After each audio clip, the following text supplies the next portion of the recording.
There's one part of the Second World War that history books always seem to gloss over, and that's the dragons.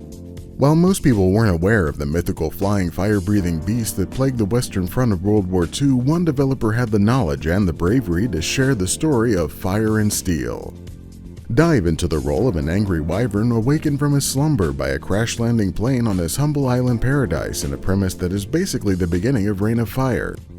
Because of this rude disruption, you'll swoop from your cave, burning every survivor of this crash and everyone that happened to be in the general area, because that's just what dragons do.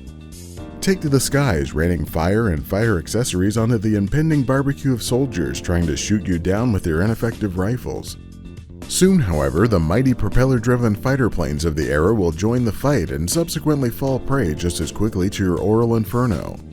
Once you've dispatched of every living human being and their vehicles, you'll complete the level and get to enjoy a classic film reel where everyone pretends dragons don't exist before you're launched into another mission of fiery fun. Each mission will have you heading off to burninate the thatched roof cottages and military might of anyone that happened to be in your path. Your unlimited flamethrower breath and very limited fireball abilities will even melt through tanks and battleships, assuming you give them enough time to cook in your air fryer of mortal ruin. You'll even face off against the most notorious flame-resistant battle-tested behemoth of the future, the Zeppelin. Of course, when you do inevitably take some damage from the ferocious onslaught of artillery and machine guns in a scenario like the invasion of Normandy, you can always take off and flap your way through a flock of birds. This, as anyone who knows anything about dragons, will regenerate your health just as well as swooping in to smash against some pigs or scooping up some fish out of the sea. Eventually, another dragon will join your rampage through the war-stricken countryside and burn the ever-loving shit out of everything for you, so you don't really have to. But it's still pretty fun to watch.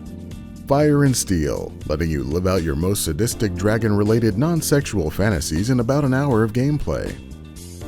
This was a game that surprised me in a good way. It started out a little janky, but after a couple of minutes getting used to the controls and blazing through various planes, trains, and Panzerkampfwagons, it felt like second nature.